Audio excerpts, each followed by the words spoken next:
नमस्कार। दिल्ली एक ऐसा शहर जो कभी सोता नहीं। लाखों लोगों की भीड़, हजारों गाड़ियां और हर कोने पर एक कहानी। पर कभी-कभी इस भीड़ में कोई बस खो जाता है। आज हम एक ऐसे ही रहस्य की परतों को खोलने जा रहे हैं।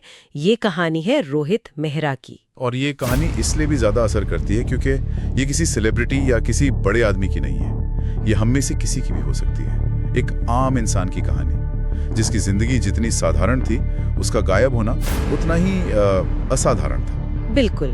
तो चलिए कहानी की शुरुआत करते हैं। साल 2017। रोहित मेहरा एक 32 साल का सॉफ्टवेयर इंजीनियर, एक अच्छी नौकरी, प्यार करने वाला परिवार, दोस्त। उसकी जिंदगी में कोई दुश्मन नहीं था, कोई वजह नहीं थी कि उसके साथ कुछ गलत हो। सही बात है। और जब किसी केस में कोई साफ मकसद या दुश्मन नजर नहीं आता तो वो पुलिस के लिए सबसे बड़ा चैलेंज बन जाता है।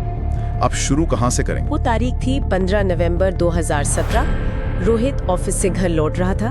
रात के करीब 9 बजे उसने अपनी माँ को फोन किया और कहा, माँ बस 10 मिनट में घर पहुंच रहा हूँ। और ये वो आखिरी शब्द थे जो उसके परिवार ने उससे सुने। उन 10 मिनट के बाद एक खामोशी थी जो 2 साल तक चली। जब वो सुबह तक घर नहीं पहुंचा तो परिवार घबरा गया। उसका फोन स्विच ऑफ था। उन्होंने तुरंत पुलिस में शिकायत दर्ज कराई। और ऐसे मामलों में, जैसा कि पुलिस रिपोर्ट्स में भी लिखा है, शुरुआती कुछ घंटे बहुत ज्यादा जरूरी होते हैं।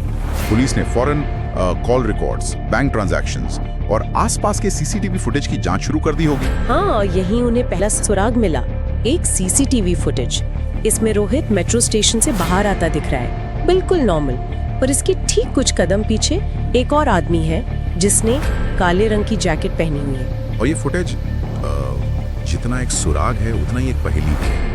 वो काले जैकेट वाला आदमी कौन था? क्या वो बस यूं ही उसके पीछे चल रहा था या वो उसे फॉलो कर रहा था? ये एक ऐसा सवाल था जिसका जवाब कभी नहीं मिला। रोहित फुटेज में आगे चलता है और फिर एक गली में मुड़ जाता है और बस वो कैमरे की नजर से ओझल हो जाता है, हमेशा के लिए। और यहीं से मामला और ज्यादा उलझ गया है।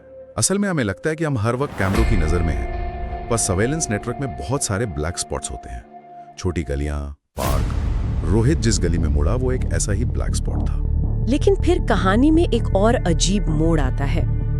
रोहित के गायब होने के ठीक 3 दिन बाद उसके बैंक अकाउंट से एक एटीएम के जरिए 20,000 रुपए निकाले गए। ये जानकारी केस को और भी रहस्यमयी बना देती है। सोचिए, अगर ये फिरौती के लिए अपहरण था तो कोई कॉल क्यों नहीं आई?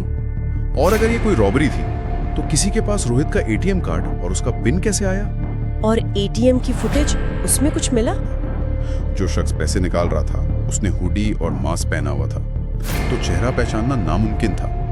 मतलब पुलिस के हाथ में एक सबूत तो था, पर वो किसी काम का नहीं था। तो मतलब हर सुराग एक नए सवाल पे जाके खत्म हो रहा था। बिल्कुल। ये इन्वेस्टिगेशन के लिए एक पूरे सपने जैसा था। समय बीतता गया, दिन, हफ्ते, महीने। 6 महीने गुजर गए। न कोई शव मिला, न फिरौती की कोई कॉल और न ही कोई और सुराग। आखिर में पुलिस ने केस की फाइल बंद कर दी। और परिवार के लिए वो कभी ना खत्म होने वाला इंतजार था, एक ऐसी उम्मीद जो हर दिन थोड़ी थोड़ी मर रही थी। लेकिन कहानी यहाँ खत्म नहीं होती।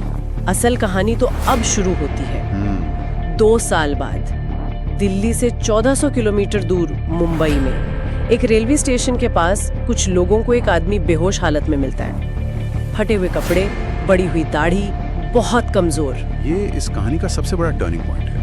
किसी का गायब हो जाना एक दुखद घटना है, पर 2 साल बाद इस तरह से मिलना, ये उस घटना को एक बहुत गहरी पहेली बना देता है। उस आदमी को पास के अस्पताल में भर्ती कराया जाता है और जब उसे होश आता है तो पुलिस उससे उसका नाम पूछती है।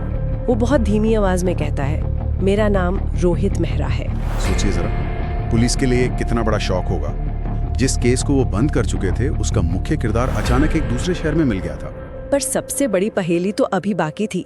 जब पुलिस ने उससे पूछा कि वो यहाँ कैसे पहुंचा या पिछले 2 साल वो कहाँ था, तो वो बस खाली आंखों से देखता रहा। उसे कुछ भी याद नहीं था।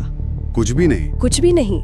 उसकी याददाश्त उस हाथ पर आकर रुक गई थी जब उसने अपनी माँ को फोन किया था। उसके बाद के 2 साल उसकी याददाश्त से पूरी तरह गायब थे। डॉक्टरों ने इसे सीवियर ट्रॉमा और रेट्रोग्रेड एमनेशिया का मामला बताया है। मतलब ये कोई बहाना नहीं था।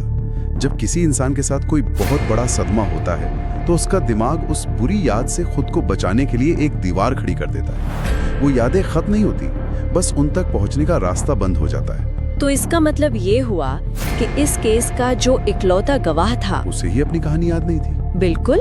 पुलिस के लिए सबसे बड़ी मुश्किल थी। जवाब उनके सामने बैठा था, पर वो जवाब दे नहीं सकता था। रोहित को सिर्फ एक धुंधली सी बात याद थी। उसने कहा, मैं एक अंधेरी जगह में था, वहां से निकलना बहुत मुश्किल था। ये वाकया बहुत मायने रखता है। क्या वो किसी असली जगह की बात कर रहा था, जैसे कोई बेसमेंट या कोई कमरा जहां उसे कैद रखा गया था, या फिर ये अंधेरी जगह उसकी अपनी दिमागी हालत थी, एक गहरा डिप्रेशन या ट्रॉमा? इसकी कोई पुष्टि नहीं हो सकी। पुलिस ने केस दोबारा खोला, पर आज तक ये पता नहीं चल पाया कि उन 2 सालों में रोहित मेहरा के साथ असल में क्या हुआ था, वो कहाँ था, किसके साथ था और वो मुंबई कैसे पहुंचा। ये रहस्य आज भी अनसुलझा है। और ये मामला आज के इस तकनीकी युग पर एक बहुत बड़ा सवाल खड़ा करता है ना? हाँ, मतलब हम सोचते हैं कि हर तरफ कैमरे हैं, जीपीएस है, डिजिटल फुटप्रिंट्स हैं, कोई कैसे गायब हो सकता है? बिल्कुल, पर ये केस हमें दिखाता है कि इन सब के बावजूद एक इंसान पूरी तरह से सिस्टम की नजरों से ओझल हो सकता है। 2 साल के लिए रोहित मेहरा का वजूद डेटा की दुनिया से जैसे मिटा दिया गया था। ये हमारी तकनीक और हमारी समझ दोनों की सीमाओं को दिखाता है। तो इस सब का आखिर मतलब क्या है? एक व्यक्ति जो शहर के बीच से गायब हो जाता है, 2 साल बाद याददाश्त खोकर लौटता है और अपने पीछे सिर्फ सवाल छोड़ जाता है। मेरे ख्याल से ये मामला हमें एक बहुत ही बुनियादी सवाल पर लाकर छोड़ता है। हमारी पहचान क्या है? हम वो हैं जो हमारी यादें हमें बताती हैं, हमारे रिश्ते, हमारी खुशियाँ, हमारे दुख, यही सब मिलकर हमें हम बनाते हैं। जाते जाते एक विचार, इस पूरी कहानी में सबसे परेशान करने वाली बात शायद ये नहीं है कि रोहित के साथ क्या हुआ, बल्कि ये है कि उसकी याददाश्त का वो हिस्सा हमेशा के लिए खो गया है। अगर किसी की जिंदगी से 2 साल मिटा दिए जाएं, तो क्या वो इंसान वही रहता है जो वो पहले था? अगर आपकी पहचान आपकी यादों का जोड़ है और उस जोड़ का एक बड़ा हिस्सा ही गायब हो जाए, तो आपका वजूद क्या रह जाता है? ये सवाल इस केस से भी बड़ा है और शायद ज्यादा डरावना भी।